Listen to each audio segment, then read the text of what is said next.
¿De acuerdo? Entonces, sí, se logra ver. En caso contrario, me indican. Y por lo pronto, bien, gracias. Por lo pronto, entonces, hemos avanzado con estos temas, pero no completamente, ¿no? Hemos conversado, pues, sobre valoración económica. Hemos hablado acerca de su utilidad, ¿no? El para qué usar valoración. También hemos visto cómo es que los bienes y servicios ambientales tienen un valor, ¿no? ¿Qué razones hay para justificar la valoración, ¿no? El hecho de que, ¿qué evidencias hay de que hay valor de bienes y servicios ambientales, ¿no? Por ejemplo, hemos dicho que una de las razones o una de las evidencias por los cuales hay valor para bienes y servicios ambientales es el hecho de que las personas están dispuestas a pagar una cierta cantidad de dinero por evitar, digamos, afectaciones en su salud, ¿no? Provenientes de modificaciones o afectaciones en la calidad ambiental. ¿Okay? Hemos visto cómo la valoración económica tiene al menos 4 justificaciones o 4 utilidades, ¿no? Una de ellas es, pues, simplemente está contenida, forma parte de la legislación, ¿no? De la mayoría de los países, y el Perú no es la excepción. La Ley General del Ambiente, ¿no? Artículo 45. Entre otras razones, ¿no? Hemos visto la importancia de la valoración. Hemos introducido el tema de las fallas de mercado, el tema de las externalidades, dado que muchas de las fallas de mercado son bienes públicos y por lo tanto no tienen un valor en el mercado. Hemos visto cómo hay, por lo tanto, una serie de aspectos del valor que no se transan en el mercado, ¿no? Entonces, una de las condiciones de la valoración, ¿no?, es que, por supuesto, haya una interacción entre el individuo y algún cambio en las condiciones de oferta de un bien y servicio que modifique su bienestar, ¿no? Ese cambio puede ser positivo o negativo. En caso de negativo, pues se habla de una disposición mínima a aceptar, ¿no? Y decíamos que esa relación entre la disposición a aceptar y las variaciones en el bienestar, pues es negativa. Por lo general, decimos que estamos dispuestos a aceptar un pago cuando hay algo que modifica negativamente nuestro bienestar, ya sea porque perdamos un beneficio o porque tengamos que soportar un daño, ¿no? Todo lo contrario cuando hablamos de la disposición al pago. O sea que hay una relación directa entre el cambio positivo en el bienestar y la disposición a pagar, y por lo tanto podemos decir que todo aquello que afecta a nuestro bienestar tiene algún nivel de valor, ¿no? Algo que nos es útil, pues tiene un significado económico, digamos, ya sea que pase o no pase por el mercado, ¿no? Quiere decir entonces que estamos dispuestos a pagar, por ejemplo, por un bien o un servicio de mercado, como tradicionalmente lo hacemos, pero también, hipotéticamente hablando, podríamos estar dispuestos a pagar por una mejora en las condiciones ambientales, una mejora en la calidad del aire, por ejemplo, aun cuando la calidad del aire no se transa en el mercado. Entonces vamos a entrar ya en lo que corresponde a la evidencia de que hay varias categorías de valor, no todas ellas pasan por el mercado. O sea, cuando entendemos que el mercado es importante en las señales, ¿no?, que envía acerca del nivel de importancia, la escasez o la abundancia de un bien a través de los niveles de precio, tampoco podemos dejar de lado que hay una serie de cambios que no, condiciones de bienes y servicios que no se transan en los mercados y que sin embargo afectan nuestro bienestar y por lo tanto tienen un valor, ¿no? Entonces decíamos un ejemplo muy sencillo. ¿Qué pasa cuando hablamos del valor que tiene una propiedad? Obviamente ese valor puede estar definido por el mercado, el precio de la propiedad, por ejemplo, una vivienda, ¿no? Entonces, obviamente el mercado le asigna un valor a la vivienda, pero ¿qué pasa en el caso de que esa vivienda, por ejemplo, fuese una especie de herencia o fuese una vivienda que ha pertenecido a alguien importante en el pasado, o que es un patrimonio histórico, por ejemplo? Entonces, el mercado no es capaz, digamos, de reflejar todos los aspectos del valor, lo puede hacer indirectamente, pero el mercado puede fallar en múltiples aspectos, por ejemplo, cuando hablamos de externalidades, ¿no? Cuando el mercado es incompleto, entre otras fallas, ¿no? Bien, vamos a ver entonces qué categoría. Vamos a hablar de las categorías del valor, ¿no? No olviden marcar asistencia los que van llegando.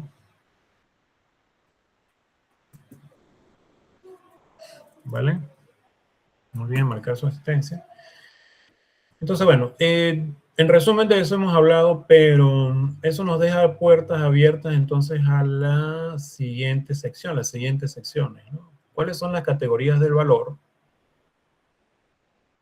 ¿Cómo se le asigna un valor a los bienes y servicios? Pero múltiples bienes y servicios, aun cuando no pasen por el mercado, también tienen un valor. ¿Y qué tipo de valor es ese? E incluso, ¿cómo podríamos estimar ese valor? Por ejemplo, para realizar análisis costo-beneficio. Recuerden que es una de las utilidades de la valoración. Entonces, vamos a ver que el valor está estrechamente relacionado con una población que determina cuál es el nivel de bienestar que le asigna a un determinado cambio en un bien o servicio ambiental, ya sea que el cambio sea favorable o desfavorable. Al fin de cuentas, ¿quién asigna valor? Pues la población, ¿no?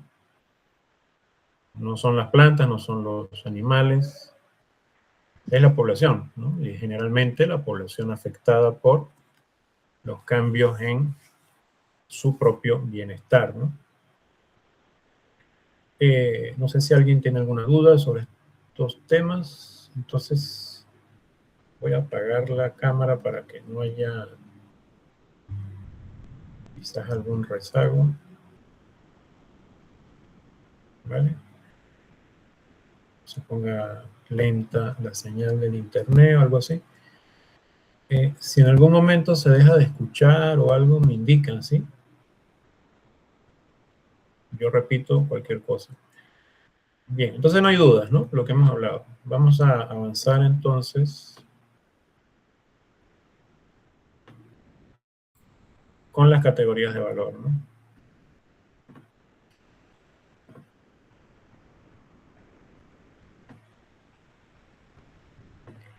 Bueno, entonces,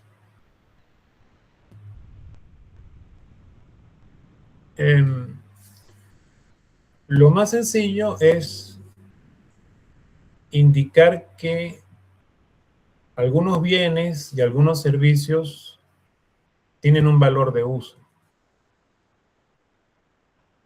O sea, son extraídos, son explotados para algún tipo de uso directo. El uso directo puede significar un uso para satisfacer alguna necesidad de consumo, o podría ser un uso no consultivo. Ejemplos: la pesca, la caza o cacería, la explotación o extracción de petróleo. ¿Para qué se extrae petróleo? Obviamente para producir una serie de derivados, ¿no? Entre ellos la gasolina, que tanto hemos visto últimamente la importancia que tiene, ¿no? Combustible. Obviamente el combustible no lo vamos a a reflejar en una relación de el sentido consumo que no sea para vehicular, ¿no? El tema, por ejemplo, del tránsito vehicular. Pero también podemos ver que el combustible, ¿no? La gasolina, el diésel, etcétera, se utiliza para, además, el tránsito aéreo, también para el servicio público de transporte y el transporte privado, ¿no? Y vemos su importancia. Las personas que demandan petróleo lo hacen, o derivados del petróleo como la gasolina, lo hacen porque esperan satisfacer alguna necesidad y la satisfacción de esa necesidad representa algún cambio en su nivel de bienestar y por lo tanto tiene un valor el petróleo, su explotación, su refinamiento, y decimos que ese valor, por supuesto, lo asigna la población afectada o beneficiada, digamos, por ese petróleo, y que por lo tanto es capaz de asignar o reconocer que tiene un valor de uso. Bien. Mientras que otra serie de bienes y servicios son extraídos, son explotados para también satisfacer necesidades, pero que no están directamente relacionadas con el consumo. Entonces decimos que esos bienes y esos servicios ambientales tienen también un valor de uso, pero es un uso directo, no consultivo. Cuando realizamos actividades al aire libre, excursionismo, por ejemplo, satisfacemos una necesidad, la recreación, ¿verdad? El andinismo, disfrutamos del paisaje, fotografiamos animales y plantas, ¿ok? Son parte del activo ambiental, son parte del entorno, son parte del ambiente. Y por lo tanto, la persona que fotografía, que hace actividades al aire libre, recibe un bienestar de ese entorno. Ese bienestar, por lo tanto, le representa a esa persona afectada o a ese conjunto de personas afectadas un determinado nivel de valor. Y ese valor es entonces un valor directo, no consultivo. Bien.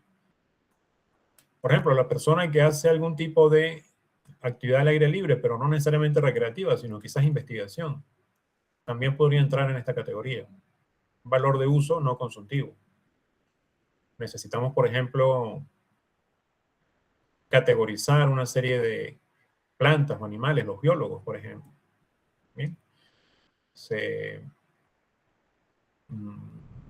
evidencia entonces que satisface una necesidad que no es de consumo, pero que es un uso directo. ¿Bien? Entonces, los recursos naturales, ¿no?, proveen entonces una serie de bienes y servicios que satisfacen necesidades de consumo y no consumo. ¿Bien?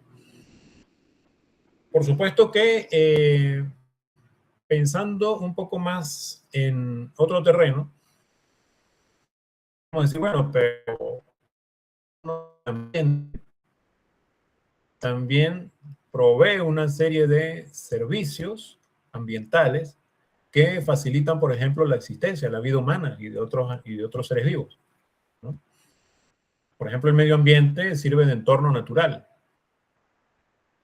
para una diversidad de especies, ¿no? El medio ambiente provee las condiciones para que se cumplan una serie de funciones que, por ejemplo, pasan por el desarrollo, pues, de una serie de ciclos naturales como el ciclo del agua, ¿no? Sin el agua no podríamos vivir. En este caso, decimos que no hay un valor, digamos, de uso directo, sino hablamos de un valor de uso, pero indirecto. Es decir, el individuo, ¿de acuerdo?, se relaciona con su entorno, pero de manera indirecta, a través de aspectos como los que hemos mencionado, pero además temas estéticos, espirituales, culturales, como por ejemplo la vista al paisaje, el hábitat natural, servicios como la regulación de la temperatura, como dijimos, el ciclo hidrológico, ciclo de los nutrientes, bien, ciclo del carbono, etcétera, que satisfacen, por supuesto, una serie de necesidades a la población, también a los entornos naturales, y que, aun cuando son de uso, ¿verdad? Son esos valores indirectos o funcionales. Bien, no se, digamos, relaciona directamente el ser humano con su entorno, sino a través de las funciones que este entorno cumple, como la regulación de la temperatura, ¿no? Bien, entonces decimos, el medio ambiente, además de que provee bienes y servicios para el consumo, para el uso directo, también provee una serie de servicios o de funciones que tienen un valor indirecto. Entonces ya empezamos a pensar de que el tema es un poco más complejo que lo que podemos encontrar tradicionalmente pensando en términos del mercado. Como ya hemos visto, el mercado envía su señal, envía a través de los precios un indicador, ¿no?, de las condiciones de oferta y demanda de un bien, ¿no?, del valor que le otorgan las personas a ese bien o a ese servicio, pero el mercado no llega, digamos, a todos los terrenos. Entonces hay una serie de valores que, sin embargo, no pasan por el mercado, pero existen, ¿no? Y que, por lo tanto, se les puede asignar un determinado nivel, ¿no? Que son estos valores indirectos o funcionales. O sea, nosotros no pagamos, no se transa en el mercado el cumplimiento del ciclo hidrológico, no se transa en el mercado la capacidad de regular la temperatura. ¿Okay? En el mercado no se compran ni venden unidades de hábitat natural, ¿no? Soporte de la vida, pues. Son una serie de funciones, como su nombre lo dice, que no pasan por el mercado, podrían reflejarse en algún mercado, pero buena parte de ellas no. Por ejemplo, podríamos pagar por visitar un área natural cuyo paisaje es atractivo. Entonces, esto entra en el terreno, digamos, de actividades recreativas, entra en el terreno de valores de uso directo, ¿no? No consultivo. Pero el paisaje natural como tal, como entorno, como belleza paisajística, pues, si no pasa por el mercado, satisface una función, ¿no?, indirecta. No sé si se ve, ¿no? Si queda claro. Cualquier duda, levantó la mano alguien por ahí. ¿Quién es? Villa. Sí, profesor, una consulta. Entonces, la diferencia es con entre el valor de uso indirecto y el directo no consultivo, es que por el no consultivo si hay un precio, un pago de por medio. Sí, pero no. O sea, podría ser esa la diferencia, pero aun cuando también podríamos pagar, ¿no? Me preguntas por la categoría anterior. Aunque podríamos pagar por realizar actividades al aire libre, ¿verdad? Estaríamos hablando entonces de un valor de uso no consultivo, ¿ya? Podríamos pagar para fotografiarnos con un animal. Por ejemplo, si asistimos a un área recreativa y nos piden una contribución, por ejemplo, ya sea voluntaria o una entrada, ¿no?, para poder fotografiarnos con animales. Entonces, el hecho de que haya un precio no necesariamente diferencia los valores consultivos de los no consultivos, ¿no? Entonces, como decía, básicamente el mercado envía la señal de bienes y servicios que se transan en el mercado, ya sea para satisfacer necesidades de consumo o de no consumo. El mercado también está presente acá, ¿no? Lo que estoy diciendo es que los valores funcionales aun cuando algunos todavía pueden transarse en el mercado, la gran mayoría no, ¿no? Por ejemplo, vuelvo y repito, no pagamos por el cumplimiento de los ciclos, ¿no?, de los nutrientes, no se transa en el mercado por el cumplimiento del ciclo hidrológico, no se paga para que el ambiente regule el clima. ¿Me hago entender? Entonces, ya estos valores indirectos o funcionales, aunque podrían transarse en el mercado en algún contexto, ¿no? Por ejemplo, como decía, las vistas al paisaje, ¿no? Si usted no paga, no puede disfrutar de la vista de un área natural, por ejemplo, si hay una entrada para un área recreativa. Pero cuando ese no es el caso, entonces en la mayoría de estas funciones no entra al mercado, no hay un precio. Más sin embargo, aunque no hay un precio, recuerden que el hecho de que no haya precio no quiere decir que no tengan valor, ¿no? Eso hay que tenerlo muy claro. ¿El precio de dónde viene? El precio viene del resultado de la interacción entre oferta y demanda de un bien o un servicio.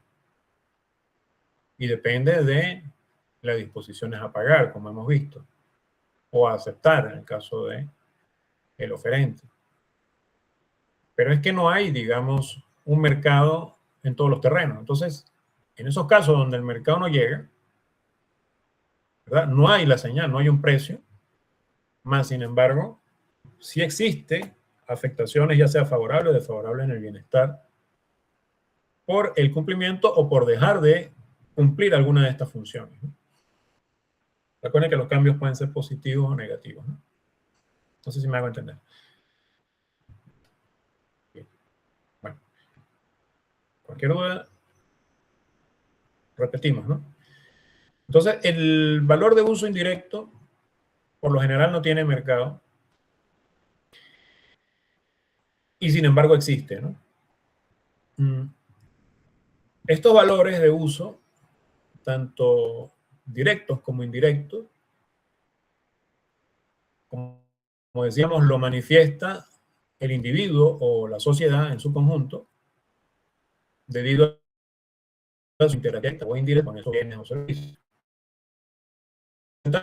Que esa acción actual, digamos, es presente, ocurre en el tiempo, en un momento determinado. Cuando extraemos el petróleo, cuando realizamos la cacería, cuando nos fotografiamos con un animal, cuando investigamos un hábitat, los biólogos, como decía, ecólogos. Cuando nos beneficiamos, por ejemplo, de la regulación del clima, la temperatura, en el presente. Pero el entorno, el ambiente, además tiene la capacidad de satisfacer a futuro necesidades, ya sea de manera directa o indirecta. Muchas de esas necesidades no están siendo satisfechas hoy en día, por ejemplo, porque no hay algún tipo de conocimiento, algún tipo de tecnología que logre explotar las bondades de esos bienes o servicios ambientales. ¿Me explico? Imagínense en el futuro la existencia de alguna vacuna contra una enfermedad que hoy en día no es curable.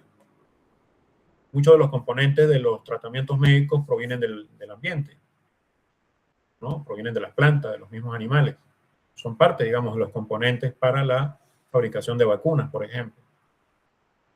La tecnología quizás no ha avanzado lo suficiente para que se lleve al mercado una vacuna contra el Alzheimer, por ejemplo, por decir algo, ¿no?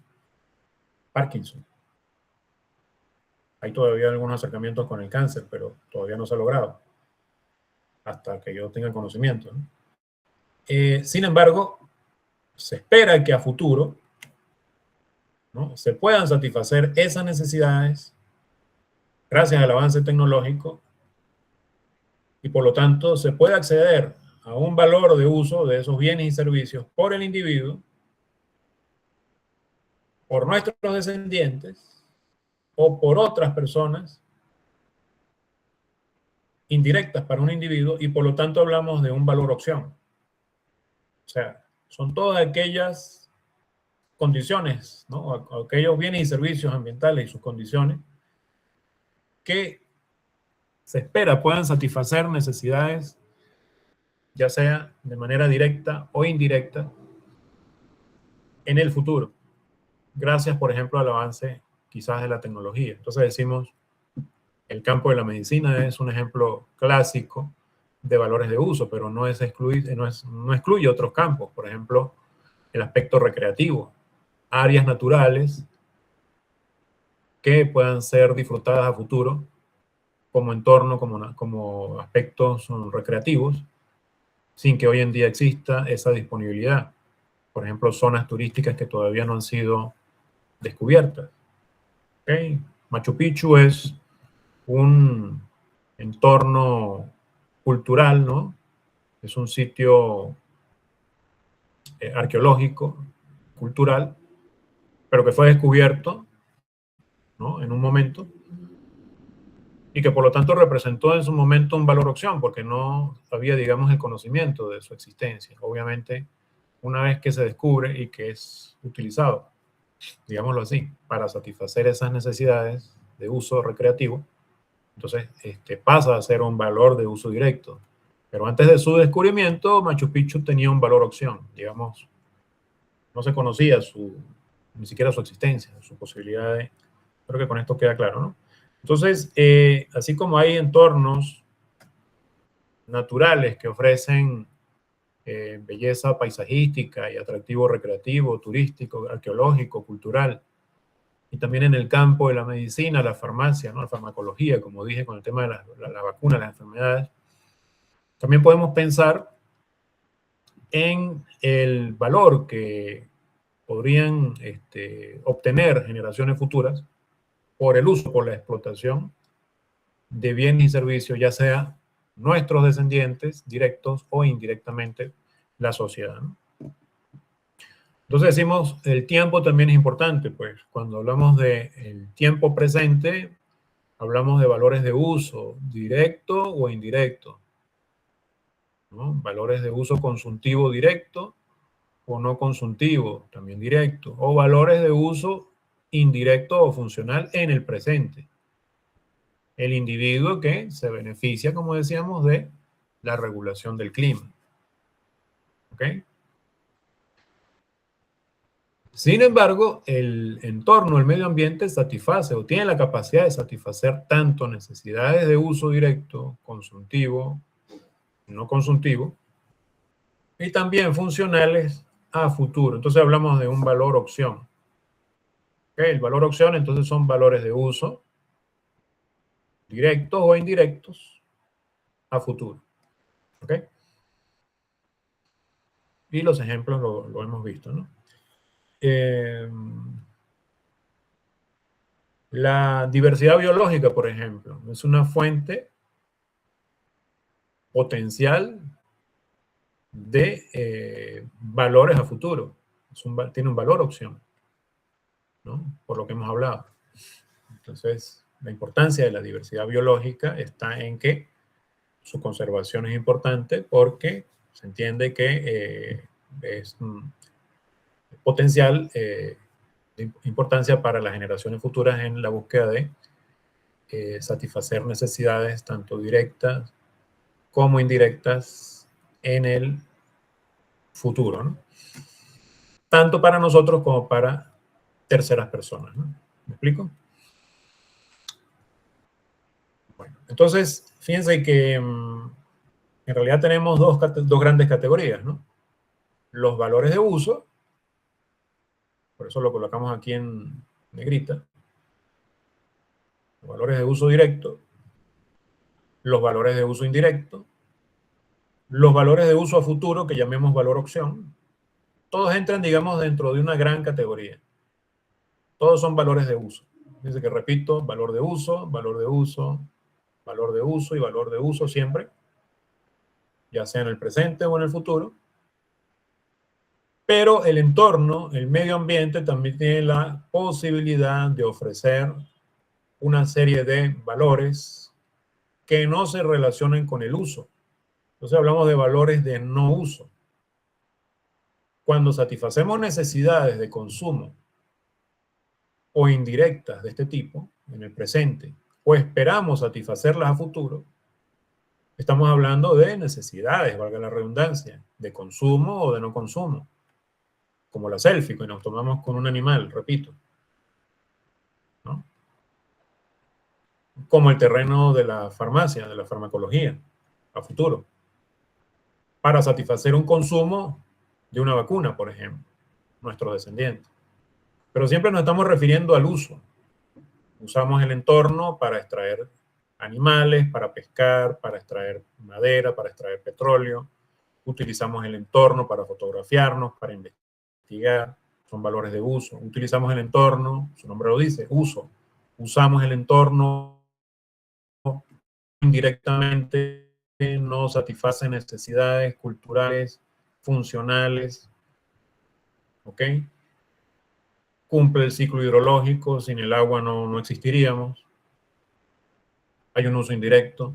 El entorno lo podemos usar a futuro, gracias a la tecnología, al conocimiento. Hablamos de uso. Pero, ¿qué pasa si, además de su uso, el entorno tiene un valor que va más allá, digamos, de su interacción directa con las personas, con la sociedad, presente o futura?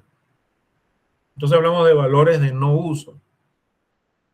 Bien, valores de no uso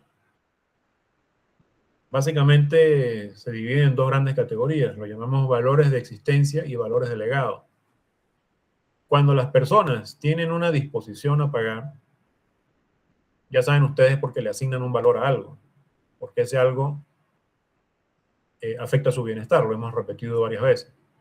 Entonces, si existe una disposición a pagar por evitar que un recurso se extinga, decimos que ese recurso es capaz de generar un bienestar a la persona que está dispuesto a pagar por ello sin que medie, digamos, una interacción por el uso de ese recurso, sino por el mero hecho de que el recurso exista, como su nombre lo dice. Entonces decimos que ese recurso, quizás una especie vulnerable o en peligro de extinción, tiene un valor de existencia. Bien. Especies vulnerables, especies en peligro de extinción hay muchas. Especies muy conocidas, quizás no tan vulnerables, el oso andino. Si bien es cierto, no está en peligro de extinción, tiene un cierto grado de vulnerabilidad por la afectación en su entorno. Entonces, el oso de anteojos, ¿bien? Es un ejemplo clásico. Existen organizaciones no gubernamentales, por ejemplo, y también estatales, ¿no?, que están encargadas de la conservación de este tipo de especies. Quiere decir que hay una disposición, hay una disponibilidad a pagar para evitar que esas especies se extingan, desaparezcan, pues. Y por lo tanto, hay un sinónimo de un valor. Si estamos dispuestos a pagar es porque algo nos genera valor. Ese valor es de existencia. Y es un valor de no uso porque no está relacionado con el fotografiar la especie, no se relaciona con actividades recreativas. O sea, no nos importa el oso de anteojos por el aspecto de los recursos o de los bienes que nos ofrezca. Por ejemplo, por sus pieles. No nos interesa la piel del oso. No nos interesa, como dijimos, investigar al oso como biólogos. No nos interesa el oso de anteojo, ¿verdad?, por su uso futuro. No. Eso sería entonces un valor de opción. No, esto es otra cosa. Esto tiene que ver con el no uso. Nos interesa, digamos, y nos genera una cierta disposición a conservar el oso de anteojo por el mero hecho de que exista, aun cuando quizás nunca interaccionemos con él. Entonces, con esa especie existen, digamos, esas medidas de conservación y por lo tanto la sociedad le asigna, le otorga un valor de existencia para esa serie de recursos, esa serie de especies, no solo animales, también vegetales, ¿no? Hay programas de conservación de mucho tipo de plantas, de recursos vegetales, ¿no? Entonces, ello representa un valor de existencia cuando se relaciona con el bienestar que nos provee como su nombre lo dice, la no desaparición de una especie, de un recurso. Y también podríamos plantear el valor que genera para las generaciones futuras la no extinción de esas especies o de esos recursos. Entonces, en ese caso hablamos del valor del legado.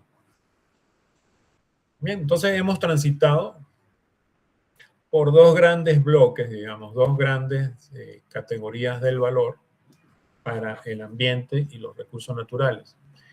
Los valores de uso, los valores de no uso, siendo los primeros, diríamos así, más sencillos de ver, muchos de ellos porque pasan por el mercado, los valores de uso directo consultivo, muchos de los valores de uso no consultivo, algunos de los funcionales, pero aun cuando no pasen por el mercado existen esos valores opcionales y esos valores indirectos.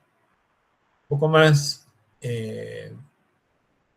ambicioso, digamos, de entender es esta segunda categoría, los valores de no uso, ¿no? Entonces, diríamos, a manera de ejemplo, un individuo está dispuesto a pagar, ¿verdad?, para visitar un área natural y fotografiarse con un animal, oso andino.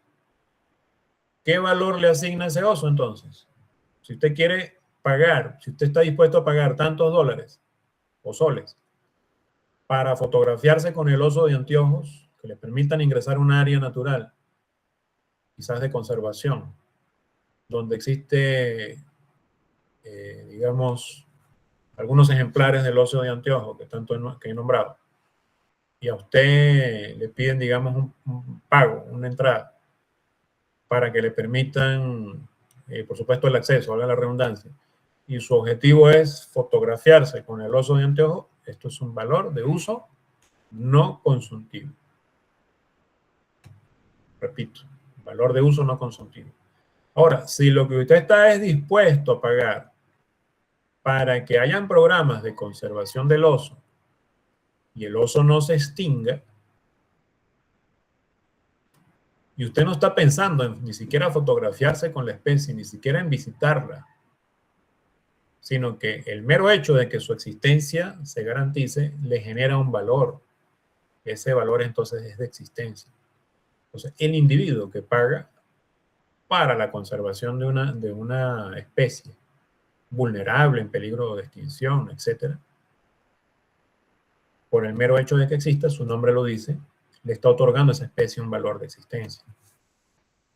Ahora, si lo que está es dispuesto a pagar para que la especie no desaparezca y otros, digamos, generaciones futuras, ¿ok?, reciban ese tipo de bienestar, hablamos de valores de legado, ¿no? Es un poquito más ambicioso, como dije, de entender, pero creo que queda claro, ¿no?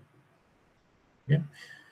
Entonces, bueno, en el terreno de la valoración, el terreno de la valoración ambiental, entonces hay que tener claro dónde estamos pisando, ¿no? Podemos entrar en confusión, ¿ok? Podemos confundirnos, quizás a lo que yo me refiero en algún momento, como ejemplo, es que quiero valorar y obtener, por lo tanto, un indicador del valor de existencia de una especie. Entonces, mal podríamos, digamos, encontrar ese valor de existencia en la entrada, ¿no?, donde las personas asisten por actividades recreativas. Entonces, ahí estaríamos cometiendo un error, ¿no? En este ejemplo, entonces coloco ejemplos para que ustedes vean las diferencias, ¿no? Si yo soy investigador y quiero encontrar valores de existencia y lo encuentro o lo trato de encontrar en el mercado a través del pago de N cantidad de personas por tantas entradas a un determinado precio para un área natural, donde, como dije, lo que se realiza son actividades de recreación, fotografía de animales, entonces ese indicador no es un valor de existencia, es un valor de uso. Vuelvo hacia atrás. ¿Bien?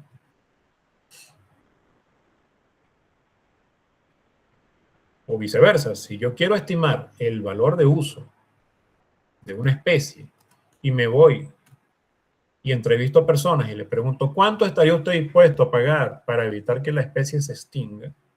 Entonces lo que estoy estimando es este valor, el de existencia, o quizás el delegado, ¿no?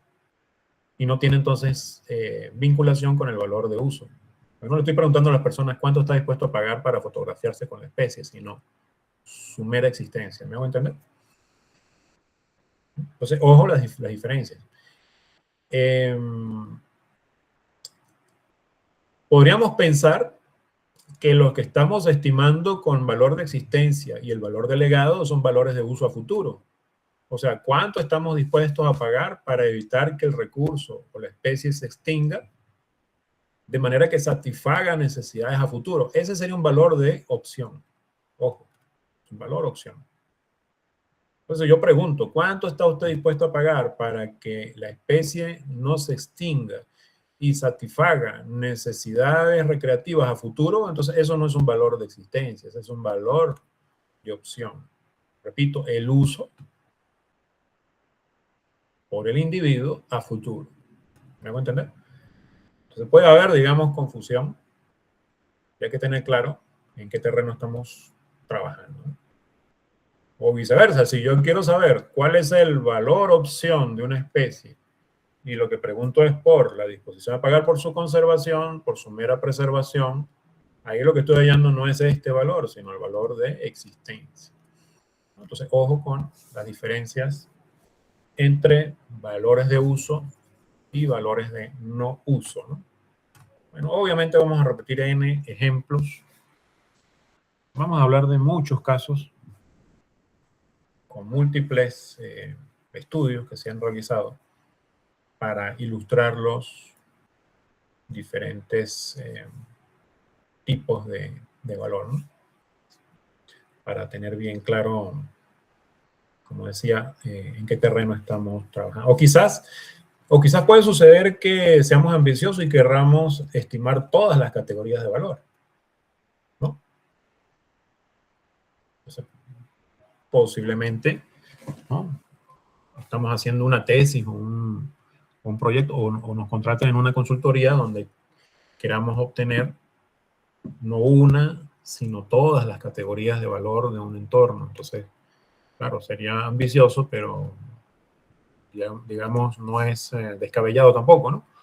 Sería ambicioso un proyecto de ese estilo, ¿no? Estimar todo el valor económico de un entorno, de un ecosistema, tanto desde el punto de vista de uso, de opción y de no uso, ¿no? De hecho, hay autores, ¿no? Hay estudios que se han realizado, vamos a ver algunos más adelante, donde se han dado la tarea de estimar, ¿no?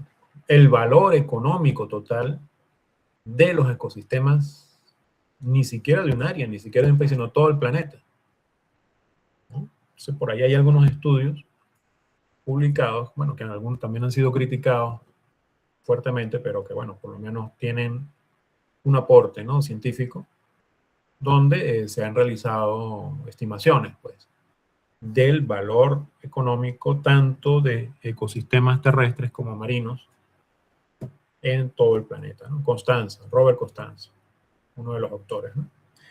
En su momento vamos a hablar más de ese paper, ¿no? de ese trabajo y por qué también es criticado, ¿no? O ha sido objeto de crítica, ¿no?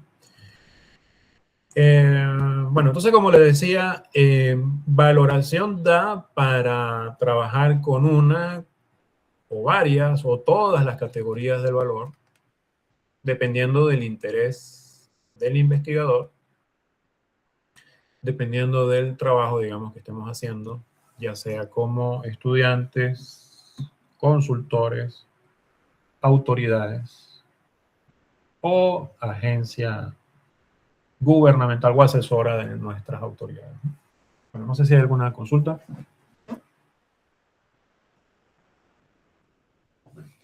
Entonces, creo que todo claro. Vamos a ver algunos ejemplos, como dije, para seguir ilustrando, ¿no? seguir ilustrando este tema, ¿no? Este tema. Entonces, en resumen, tenemos, como dije, dos grandes categorías del valor económico. Por un lado, el valor de uso y por otro, el valor de no uso, ¿no? Donde dentro de el valor económico total, entonces tenemos la agregación de ambos, ¿no? ¿Okay? La suma de ambos. ¿Quién determina el valor? Y aquí viene buena parte de las críticas a la valoración ambiental, ¿no? Puesto que el valor lo asigna el mercado, digamos, ¿no? En buena parte, como ya dijimos, en buena medida el mercado, pero no siempre, ¿no? Cuando el mercado no funciona, digamos, o no es capaz de dar un indicador del valor, entonces hablamos de la disposición a pagar, por ejemplo, cuando hablamos de los valores de no uso, ¿no? En cuyo caso también estamos hablando de, así como el mercado son oferentes y demandantes, estamos hablando de personas, ¿no? Que son capaces de reflejar, ya sea dentro o fuera del mercado, el valor económico del ambiente. Total que si alguien le otorga valor a algo, ese alguien es el afectado por ese bien o ese servicio. Ya sea que afectado signifique o positivo o negativamente esa afectación, ¿no? Así como siempre hemos hablado de la disposición a pagar y la disposición a aceptar. Entonces, la población afectada, ya sea positiva o negativamente, es quien le asigna el valor económico a los bienes y servicios. Y como dije, buena parte de la crítica a la valoración bien hecho es que son las personas, al fin de cuentas, las que toman la decisión acerca de el valor económico total. Y ya hemos hablado de los aspectos éticos y morales de la valoración. El hecho de que exista, por ejemplo, monopolio de decisión de las generaciones actuales sobre la toma de decisiones en relación al medio ambiente. La pregunta que nos hacemos, bueno, si no es la población y no son las generaciones actuales las que le asignan un valor al medio ambiente, ¿no? ¿Quién más lo puede hacer? O sea, si tenemos que, como autoridad, decidir qué hacer con nuestros recursos naturales, con el entorno ambiental, ¿bien? ¿En manos de quién vamos a dejar esa toma de decisiones si no es en nuestras propias manos, digamos, como autoridad o como agentes decisores? O en cuyo caso los economistas como generadores, digamos, de datos, de información, de estudios, de análisis, de propuestas de política ambiental, política económica, en el presente. Y por lo tanto, ese monopolio de decisión existe, pero es el mejor, es como el second best, es la mejor opción que lo con la que contamos, ¿no? Eso quiere decir entonces que a pesar de las críticas, la valoración económica está, digamos, para quedarse.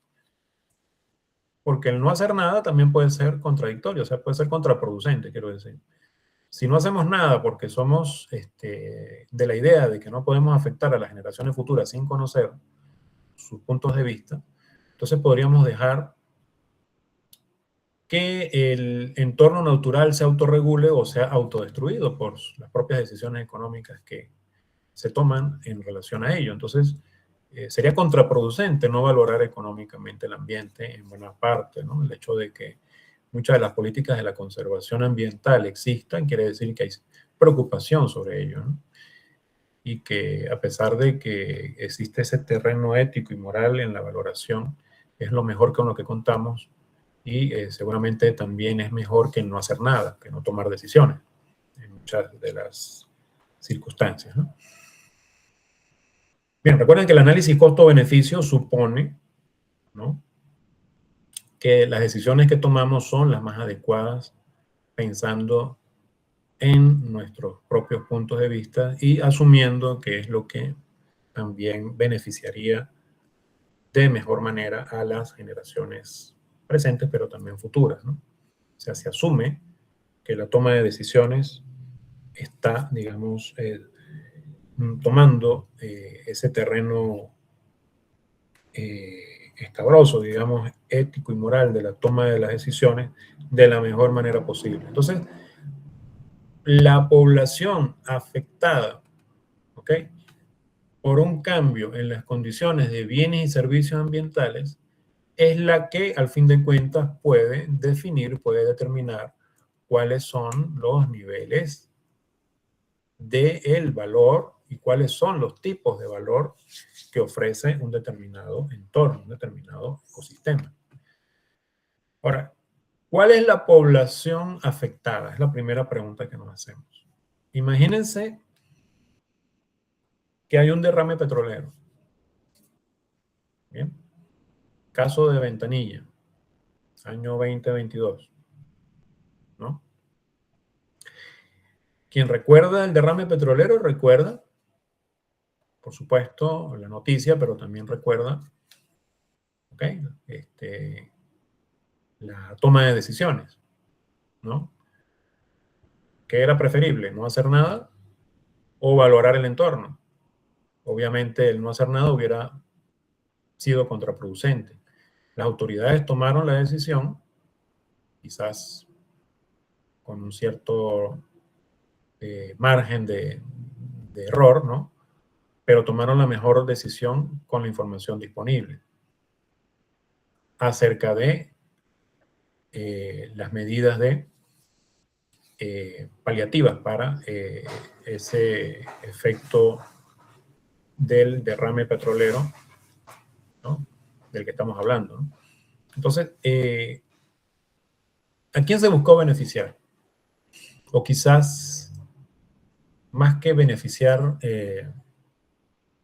evitarle mayores daños, mayores, como decíamos, soportar el menor daño posible. Cuando hablamos de las disposiciones a aceptar.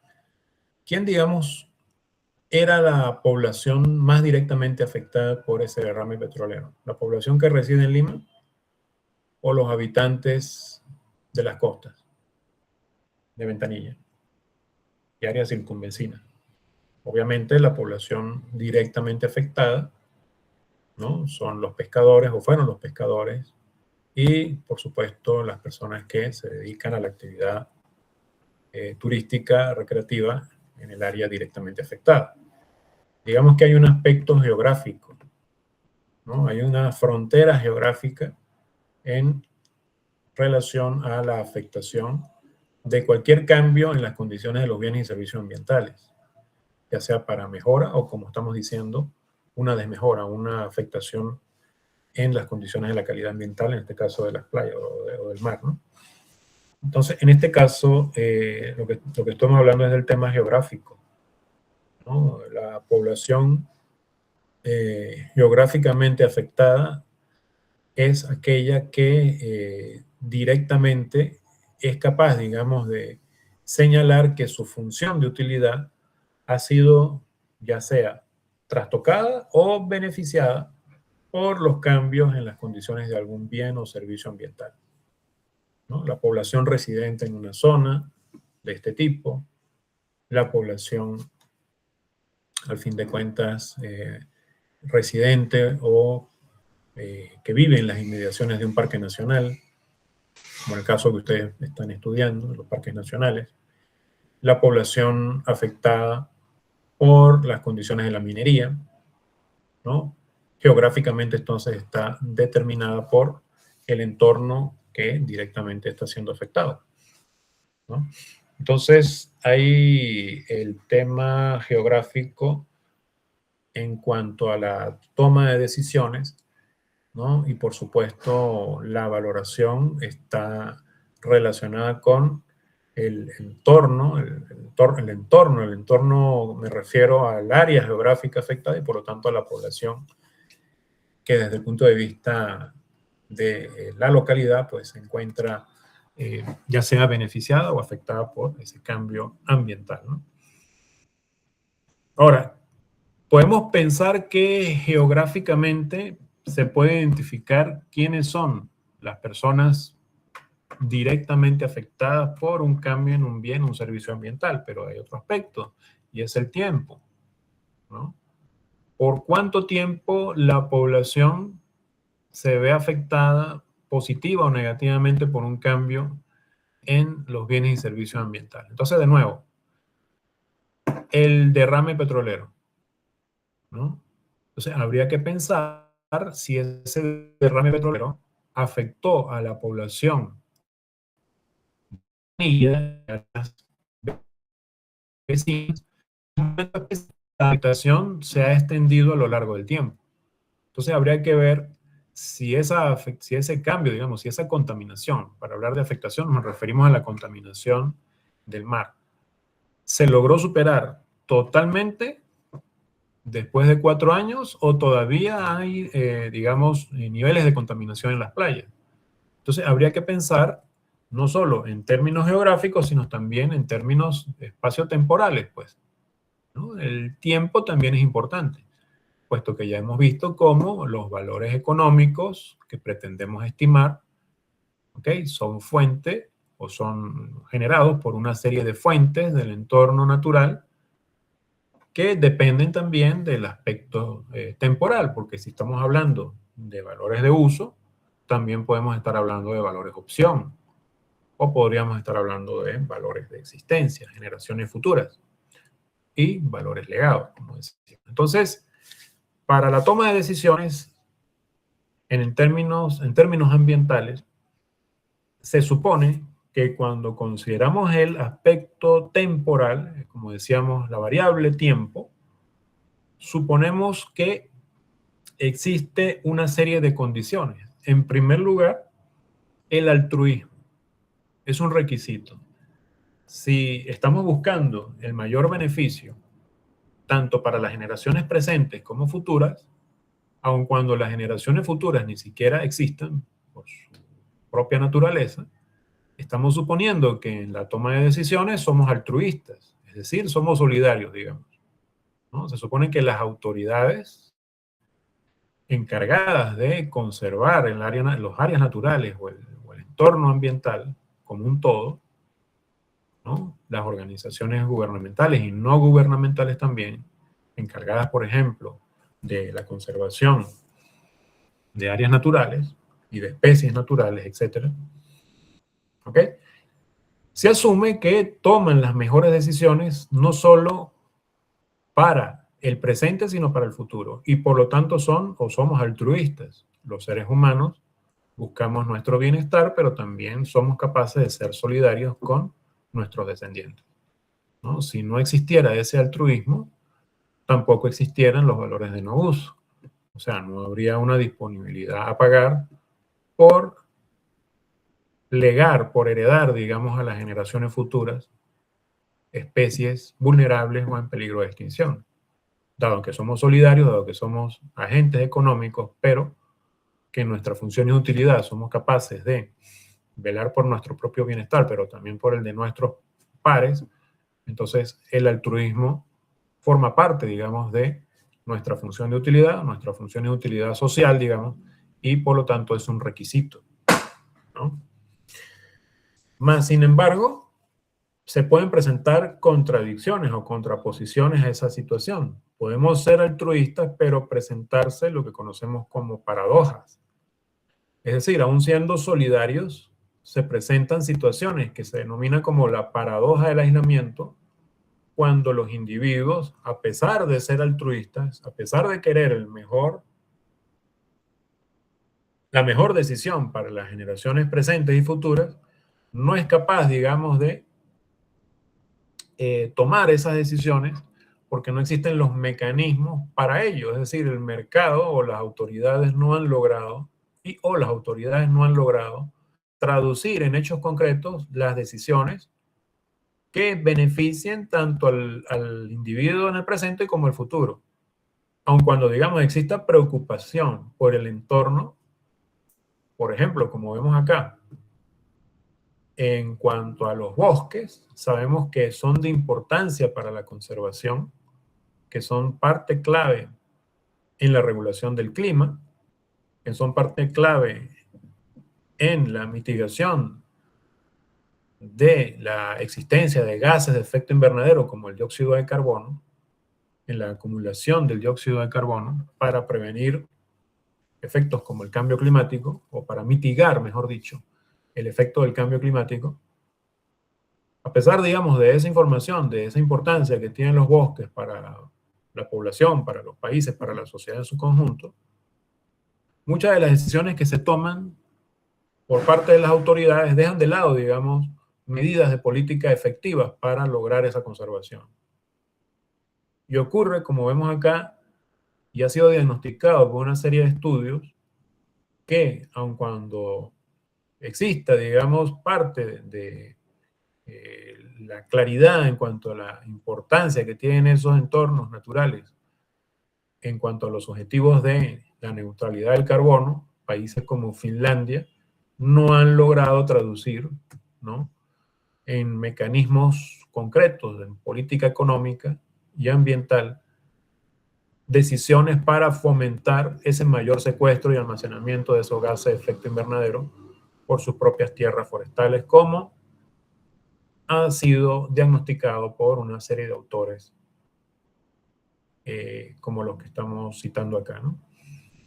Entonces, lo que quiero decir es que, aun cuando de hecho el medio ambiente, los recursos naturales, ¿no?, son importantes y su conservación, por lo tanto, lo es, y exista esa claridad por parte de las generaciones y las autoridades presentes, muchas de las instituciones no están, digamos, capacitadas, ni siquiera tienen los mecanismos para traducir en hechos concretos medidas de política que logren una efectiva conservación de esos entornos, ¿no? Por eso vemos mucho en los debates internacionales, en los acuerdos y también en las cumbres mundiales sobre el cambio climático, mucho diálogo, vemos muchos acuerdos y también desacuerdos, pero el problema del cambio climático todavía existe, ¿no? Puesto que, a pesar, digamos, del consenso en cuanto al problema del cambio climático, digamos, no existe hoy en día, aún a pesar de los esfuerzos, los mecanismos y la toma de decisiones concretas por parte de individuos y de autoridades. Por lo tanto, se manifiesta lo que conocemos como la paradoja del aislamiento, ¿no? Somos capaces de entender que hay un problema, que hay que atacarlo, que hay importancia en la conservación del entorno, pero simplemente no se traduce ese diagnóstico, ese análisis y esa preocupación en decisiones concretas, tanto por parte de las autoridades públicas como por las instituciones privadas y, al fin de cuentas, los individuos en general, ¿no?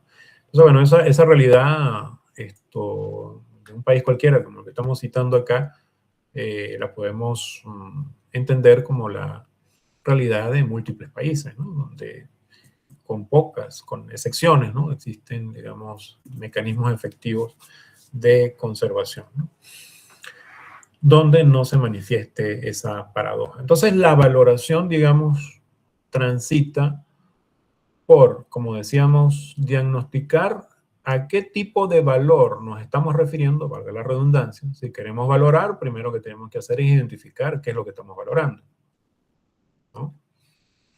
¿Qué efecto es el que estamos valorando? Si es un beneficio,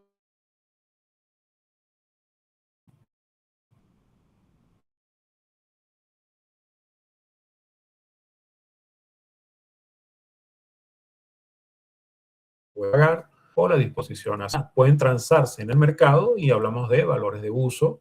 Muchos de ellos pasan por el mercado, pero también hemos visto que hay valores de no uso.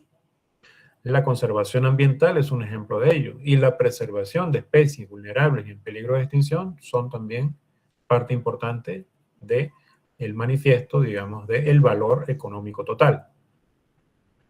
Pero la definición de esos valores, ¿verdad?, ¿quién lo da? Lo da la población afectada, ¿no? Quien manifiesta cuál es el valor de uso y cuál es el valor de no uso de un área o de una especie en concreto, no es, como decíamos, ningún ente externo, sino es el ser humano, pocas palabras.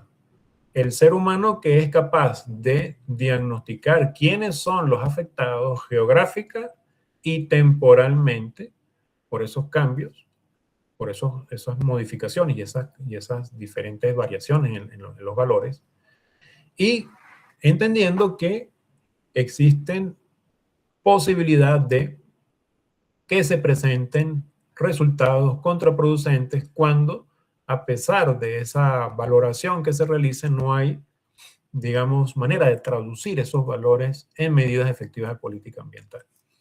Como por ejemplo, lo que sucede en un país como Finlandia, donde, de manera de ejemplo, ¿no? Como vemos acá, existe claridad en cuanto a que la población actual y también futura se verían beneficiados de la conservación de sus bosques por el hecho de que cumplen una función de carbono, pero no existen fórmulas efectivas para fomentar ese proceso de conservación de sus propias tierras forestales, ¿no? La paradoja del aislamiento. Entonces, el economista, digamos, tiene que lidiar con el diagnóstico ambiental, con el diagnóstico del entorno, el diagnóstico económico, a qué categorías de valor nos estamos refiriendo, y con el aspecto geográfico temporal, pero también con las paradojas que se pueden presentar en cuanto a la disponibilidad de medidas efectivas de política económica. Bien, no sé si me van siguiendo la idea. Entonces, este tema, como les digo, es bastante interesante, pero bastante complejo, porque tiene que lidiar con temas económicos, ambientales, culturales, pero también éticos, morales, e incluso con, digamos, la interacción con otras disciplinas, con otras áreas del conocimiento, como por ejemplo la biología, la ecología, e incluso con la sociología, ¿no?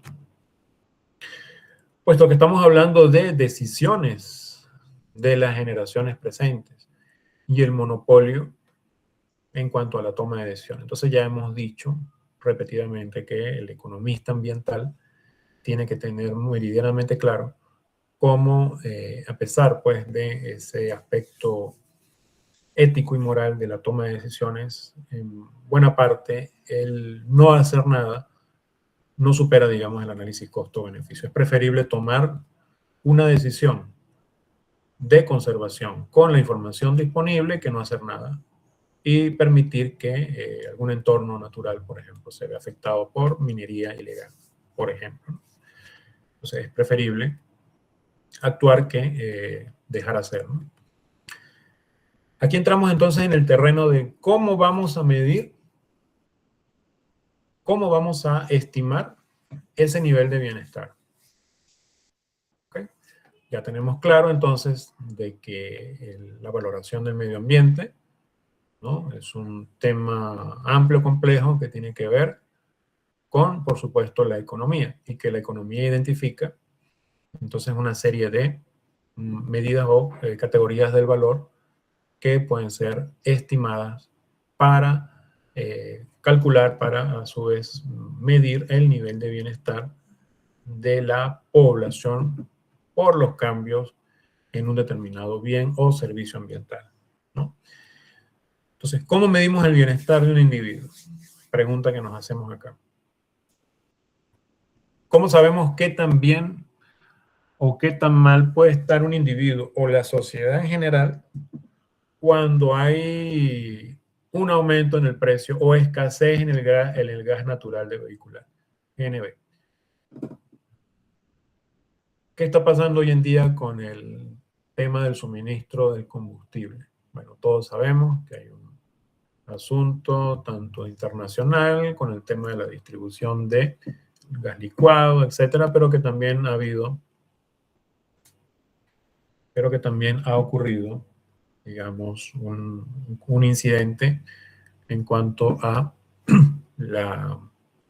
distribución del gas natural, ¿no? El oleoducto. Bien, ¿el bienestar ha aumentado o ha disminuido? Tan sencillo como eso. ¿La población se siente más confortable o se siente peor por las condiciones de escasez de un recurso energético y que estamos viendo hoy en día? Bueno, de hecho estamos virtualmente por eso, ¿no? Bien, obviamente la respuesta es negativa, ¿no? El bienestar está disminuyendo. La gente se ha visto, nos hemos visto afectados negativamente. ¿Cómo medir ese nivel de pérdida del bienestar? ¿Cómo valorar esa disminución del bienestar de la población? Fíjense que ni siquiera estoy hablando del medio ambiente, estoy hablando de un bien que sin embargo es resultado de un recurso natural, el gas, ¿no? Su nombre lo dice, es gas natural.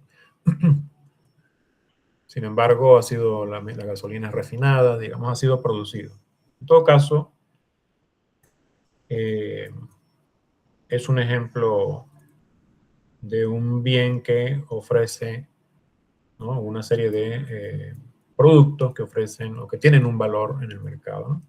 Y que obviamente es un valor de uso directo consultivo, ¿no? Valga la acotación. Ahora, ese valor, ¿cómo ha sido afectado? ¿Y cómo podríamos encontrar una medida de la pérdida de bienestar de la población? A través del excedente del consumidor, ¿no?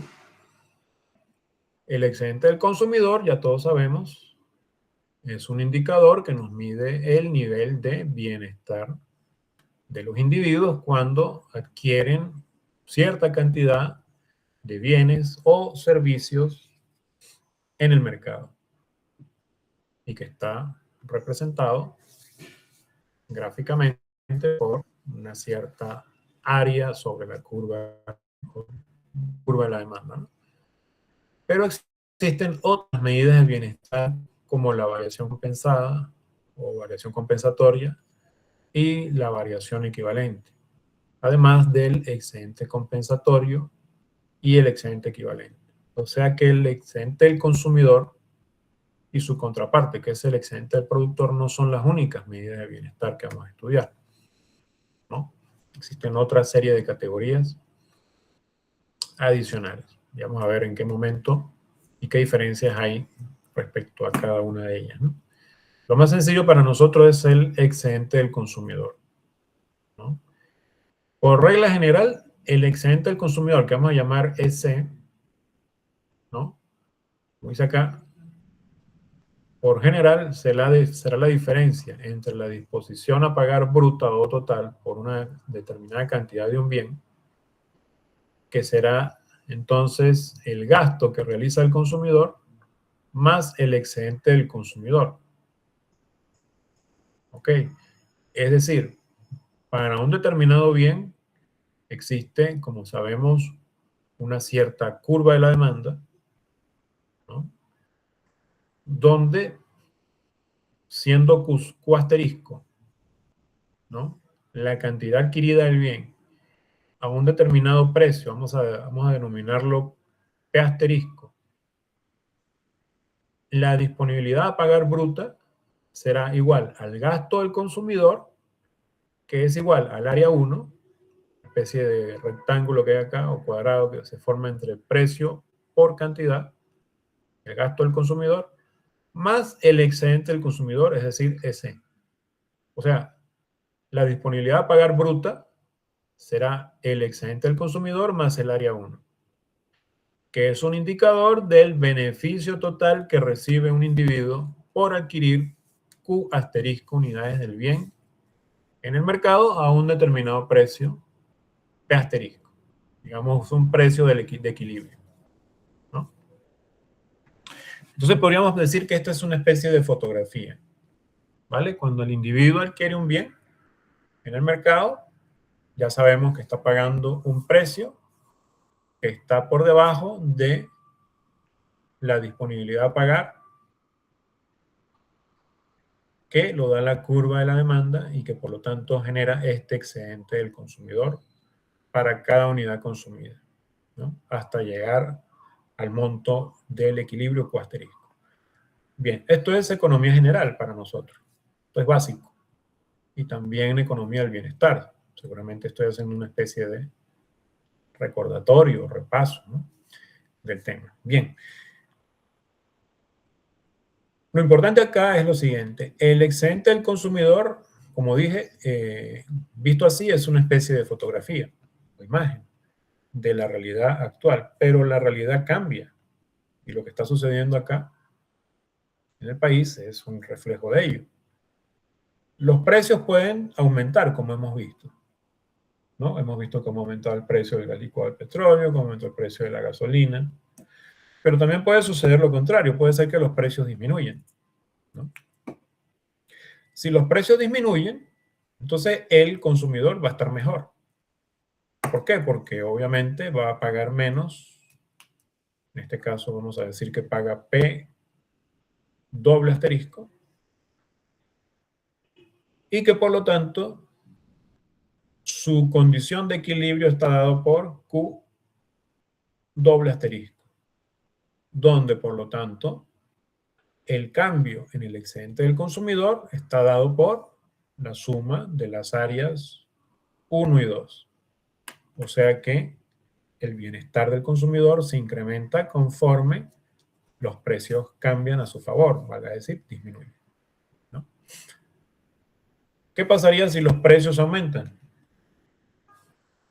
Entonces aquí vemos lo siguiente. Gráfico un poquito más efectivo para el análisis, ¿no?, tomado de este texto, Jus y otro, 2004, donde nos dice lo siguiente. La situación inicial, digamos, es aquella en la cual el precio es P0 y Q0 la cantidad demandada del bien. Y ante una disminución del precio, la cantidad es Q1. ¿Cuál es el excedente del consumidor inicial? ¿A qué área estamos representando? Pues el excedente del consumidor inicial es el área A. ¿De acuerdo? Este triángulo que se forma acá, o rectángulo. Bien. ¿Qué pasa cuando el individuo experimenta una disminución en el precio? Obviamente está mejor. El excedente del consumidor aumenta. ¿En cuánto aumenta? Bueno, habría que preguntarnos, ¿cuánto, ¿no?, es el ahorro que está obteniendo por la disminución del precio una vez que adquiere Q1 unidades? Es decir, al precio inicial, que era mayor, por Q1 unidades, ¿no? Mientras que al precio final, por esas mismas cantidades, está obteniendo una ganancia que es el área B más C más D. Si lo estamos viendo en ese sentido, por Q1, el diferencial de precio es este rectángulo que se forma entre B, C y D. ¿No es así? O sea que el individuo está, digamos, ahorrándose esta área, ¿no? Pero ¿qué pasa si lo que sucede es un aumento en el precio? Entonces sucede lo contrario. Por Q0, el ahorro es solo el área B. Entonces se presenta una especie de paradoja, porque parece que el consumidor, ¿no?, pierde más de lo que gana con la caída en el precio, ¿no? ¿Ok? Entonces, en este caso, estamos viendo que el efecto de la caída en el precio, ¿no?, se puede resolver imponiendo una reducción marginal, digamos, a pasos pequeños en la figura anterior, desde el precio inicial hasta un precio final que vamos a llamar P2. O perdón, a P2. Y de P2 hasta P3 hasta llegar al precio final, que es el que denominamos P1. O sea que el individuo, a medida que experimenta una caída en el precio, ¿no?, las áreas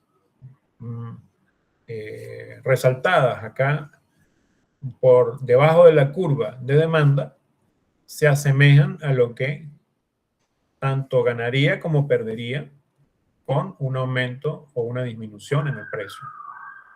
Entonces, en este caso, el individuo que experimenta una caída en el precio, ¿verdad? En este caso, de P0 hasta P1, si logramos construir un cambio paso por paso en ese nivel de precios, digamos un cambio marginalmente cada vez más pequeño en esa variación en el precio, nos acercamos mucho más a lo que es el área resaltada por debajo de la curva de la demanda, que si representáramos el cambio en el precio de una manera, digamos, brusca o total entre P0 y P1. Me parece que una medida para lograr acercarnos a un indicador del excedente del consumidor es hacer que el cambio en el precio sea marginal. El ingreso correspondiente en este contexto sería entonces la sumatoria de las áreas B, W, X, Y y Z, ¿no? Que es la que estamos resaltando en este gráfico. Entonces, en este caso, una de las condiciones para que el excedente del consumidor medido por debajo de la curva de la demanda, como tradicionalmente lo hacemos, represente la verdadera medida del bienestar, es que los cambios sean pequeños, que no sean bruscos, sino que sean marginales. Y agregando los efectos analizados sobre el cambio completo en precio, obtenemos las áreas en la figura 4 como una medida de la ganancia del excedente del consumidor, o sea, el área blanca, donde inicialmente el precio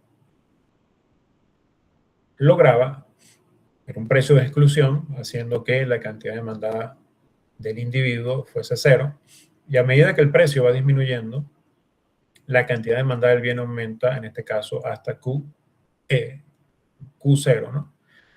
Y haciendo entonces un cambio en el nivel de precios, paso por paso, el área blanca es un indicador de, obviamente, el cambio dividido más finamente, donde entonces esa área sombreada se acerca más a lo que conocemos como el área B más C, que es el cambio en el excedente del consumidor de la figura inicial o la figura número 2, ¿no?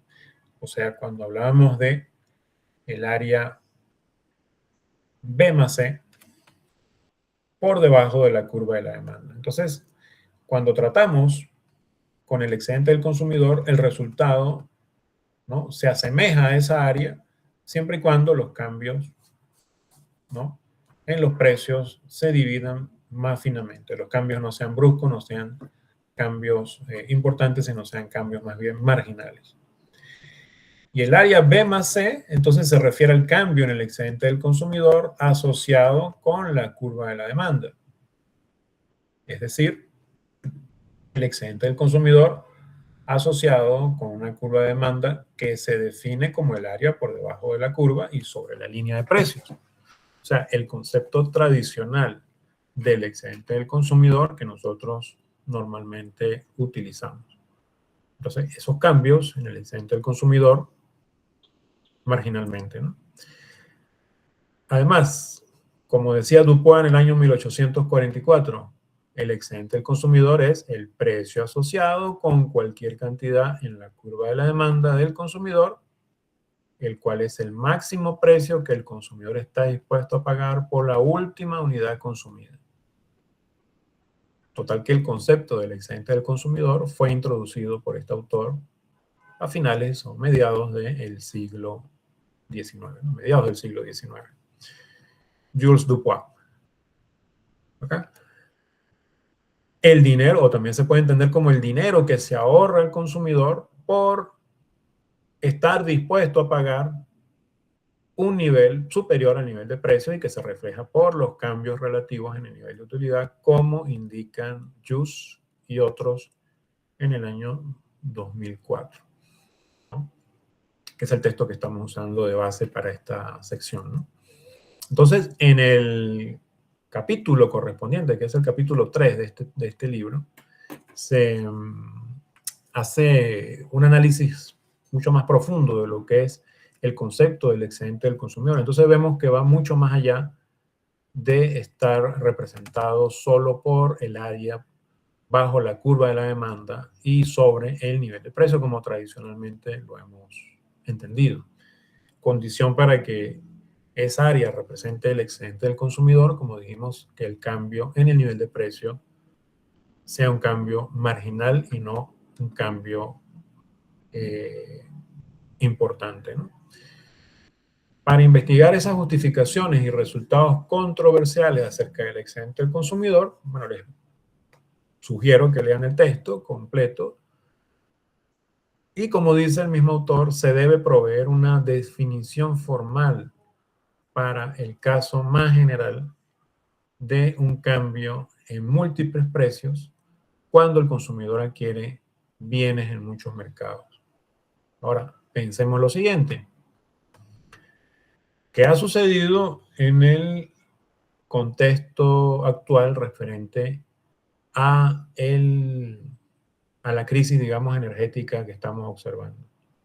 Y podríamos decir que podemos utilizar ese concepto tradicional que hemos manejado como excedente del consumidor para estimar la pérdida de bienestar de la población. Es decir, en este caso estamos observando incrementos en los precios, ¿verdad? Entonces hemos dicho, los cambios en los precios, ¿no?, se asemejan al área B más C cuando hay una disminución. Si el cambio es muy fino, si es marginal, esa área blanca también representaría el excedente, o la pérdida del excedente del consumidor cuando hay un aumento en el precio.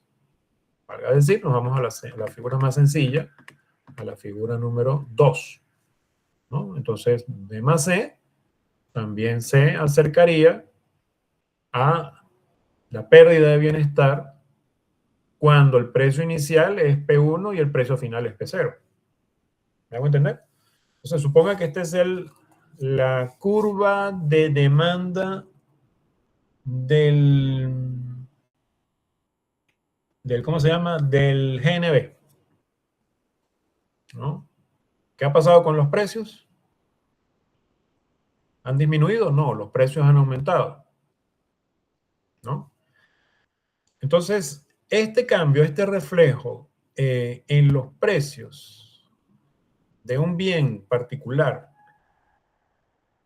como el gas natural vehicular, ¿ok?, representaría la pérdida de bienestar de la sociedad, o requeriríamos, como dice acá al final estos señores, se necesita un análisis más formal para el caso general de un cambio en múltiples precios. Porque, ojo, la caída en la disponibilidad del gas natural vehicular ha afectado al precio del producto, pero ¿qué ha pasado con los precios de los demás productos? ¿Qué ha pasado con el precio de la gasolina? ¿Está disminuyendo o está aumentando? ¿Qué ha pasado con el precio del GLP? ¿Está disminuyendo? ¿Se mantiene? ¿O está cambiando? Entonces, como dicen Jus y otros, por eso les recomiendo el texto, para proveer una definición más general del excedente del consumidor, no nos podemos conformar, no nos podemos basar solo entendiendo al área B más C como la representativa de la pérdida de bienestar, por ejemplo, durante un cambio, un aumento en el nivel de precios. Necesitaríamos un análisis más formal, más completo, donde trabajemos con múltiples bienes, porque los bienes se relacionan entre sí por diferentes tipos de relaciones. Algunos bienes son independientes, pero también hay bienes que son complementarios, y así como hay bienes complementarios, hay bienes sustitutos o sustitutivos. Entonces es un ejemplo claro de lo que estamos observando. Entonces, si ustedes me entienden, el cambio en el excedente del consumidor es una medida de bienestar. Muy bien, la hemos bautizado de esa manera. Perfecto. Pero como medida del bienestar, ¿no? No refleja un verdadero indicador, por ejemplo, de la pérdida, en este caso, causada por la disminución en la disponibilidad de un producto, como el GNB, porque esa disminución está afectando a otros productos que son sustitutos, la gasolina, el GLP. Entonces podemos ver cómo el excedente del consumidor como medida del bienestar se acerca a la realidad, pero se necesita, en conclusión, como hemos visto hoy día, ¿no? Se necesita una definición más formal para el caso en el que cambian múltiples precios. Porque el único precio que está cambiando no es el precio de un producto, sino el de varios, paralelamente y como resultado de lo primero. Entonces, el excedente del consumidor medido, como esa gráfica, digamos, se queda corto. Habría que hacer un análisis más formal, un modelo más completo, donde exista interrelación entre los diferentes bienes, ya sea a través de una relación de sustituibilidad o de complementariedad con otra serie de bienes y servicios, y que podamos entonces construir una medida del excedente del consumidor que se asemeje más a la realidad del sistema económico, ¿no? A eso me refiero. O sea, bueno, el ejemplo creo que viene al caso porque lo que estamos observando, y qué mejor que justificar, como dice acá, esta necesidad pues de un análisis más completo que basándonos en el excedente del consumidor solo como una medida del cambio del bienestar dependiente solo de un único y exclusivo precio cuando los bienes son entre ellos relacionados a través de la complementariedad y sustitución, ¿no? Entonces, ese modelo más complejo y más completo facilitará entender y llegar a indicadores más relacionados con el verdadero nivel de cambios en el bienestar de las personas cuando en los mercados hay afectaciones de este tipo y que viene, como dije, al caso, dada la realidad actual, ¿no? Sin embargo, por temas de tiempo, ¿no? Por temas de tiempo vamos a dejar ese modelo para mañana, ¿ok? Solo les recuerdo, ¿no?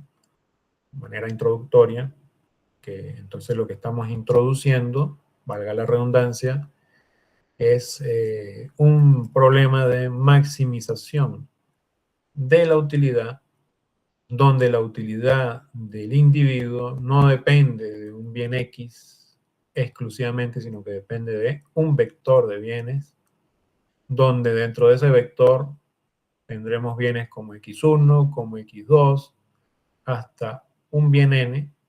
Es decir, hay un vector de bienes de consumo y se supone que la utilidad del individuo, que cumple una serie de condiciones, entre ellas que es continua, no decreciente respecto a los bienes, perdón, se maximiza dada una cierta restricción presupuestaria.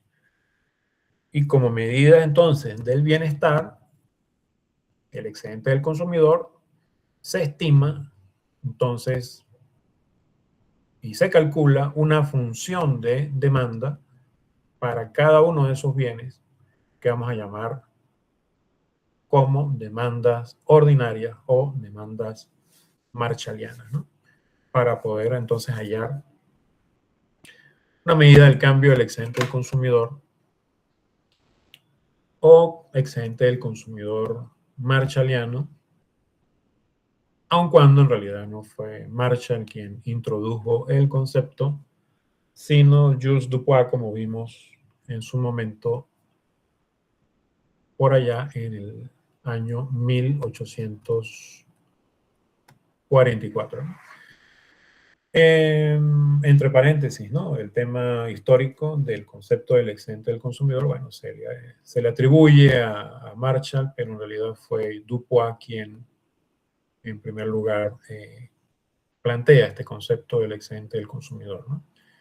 Un poco de aspecto histórico, ¿no? De este concepto. Bien, lo voy a dejar hasta acá por el tiempo, como decía, pero no, sin embargo, no dejar de preguntarle si todo está claro. ¿Algún punto que no quedó suficientemente bien explicado? Podemos repetir.